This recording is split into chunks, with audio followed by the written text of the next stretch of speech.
it's heavy on my heart, man, and I'm tired.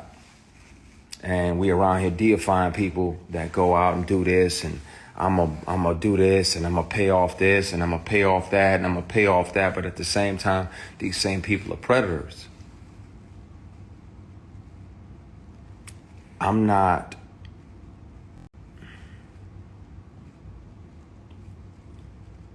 blaming myself for saying no. I'm not blaming myself for almost quitting acting.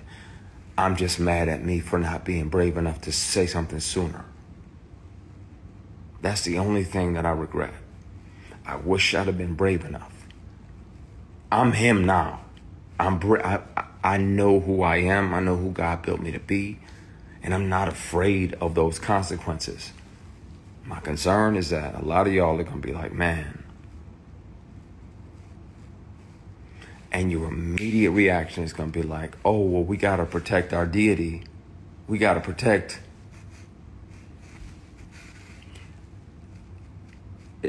It's going to have to happen. I'm interested to see which peers are mad at me because it may interfere with their work. But, yeah. You get a grown-ass man that knows that you're heterosexual and you're sleeping off Hennessy in his guest room because he says it's safe. Because I know I'm bent, so I don't, after a big party, won't say what type, won't say where.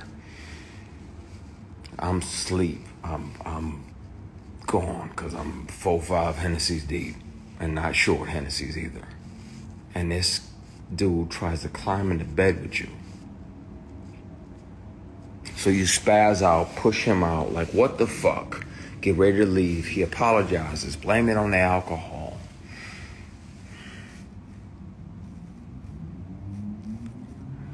And you try to forgive him. So you're like, all right, man.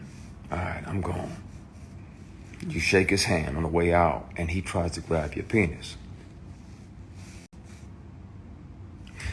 He tries to shake and grab your equipment.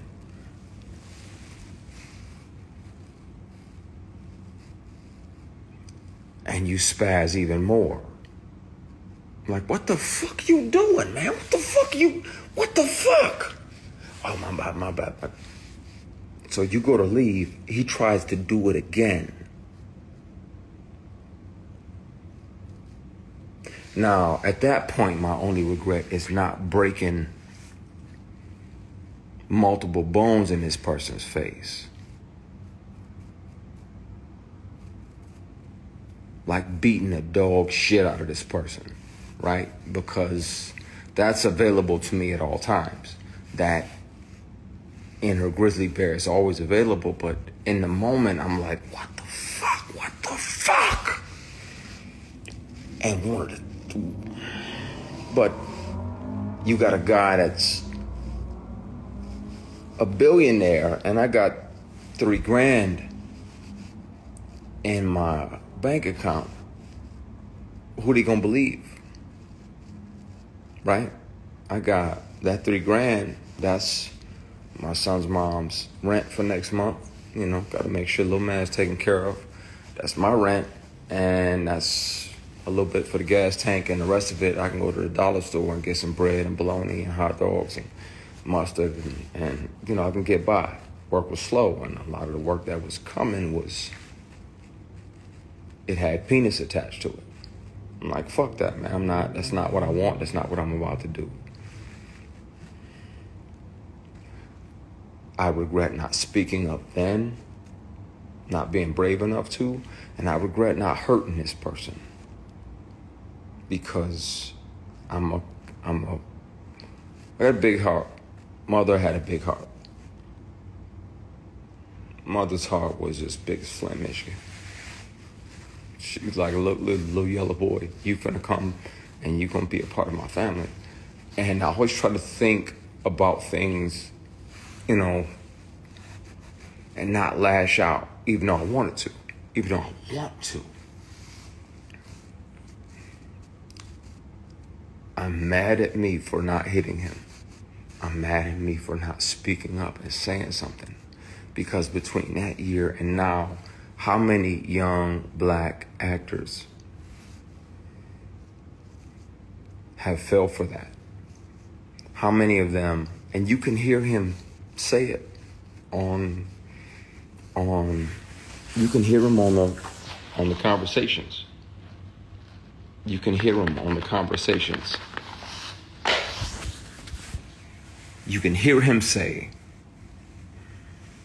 that he has several guys, multiple guys on payroll, 6 figures a year, that pop up and they do whatever he wants and they go back home.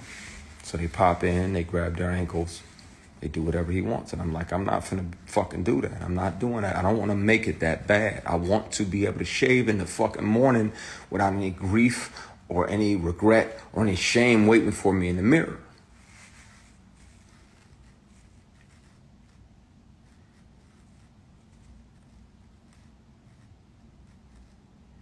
There's a trauma that comes with being bullied and intimidated and sexually harassed like that.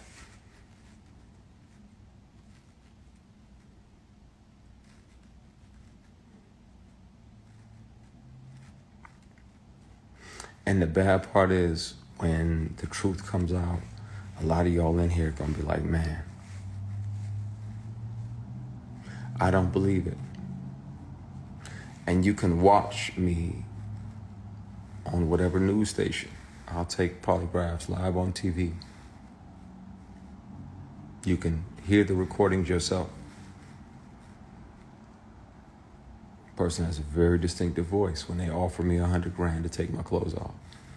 Person has a very distinctive voice when they literally sexually assault me and try to grab my private parts, and I'm blocking their hand like, what the fuck are you doing? And he's like, oh, my bad, and tries to do it again. Some of these people are y'all heroes. Some of these people y'all have deified and set up on a stool or on a stoop.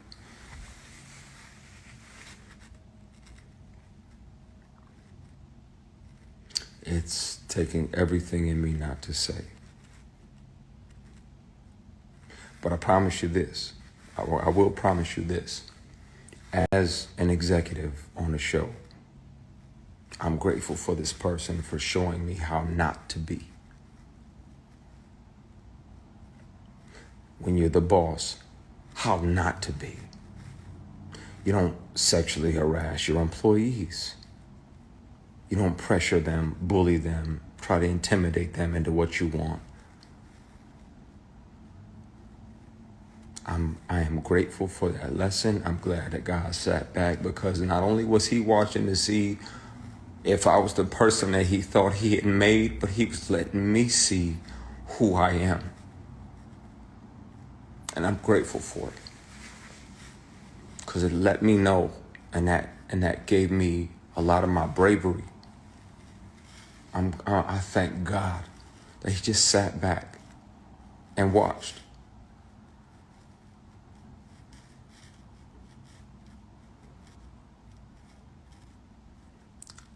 It's going to be a conversation really soon. And it won't be a conversation or accusations. Again, I let the statute of limitations run out. It's never been about money. My concern is that this person is still doing it. Still a predator. And it's not okay. And I wish I was brave enough to speak up back then. I was worried that he would get in the way and try to interfere with my work and try to blackball me, because he couldn't ball me. Pun intended. It's heavy on my heart, man, and I'm tired.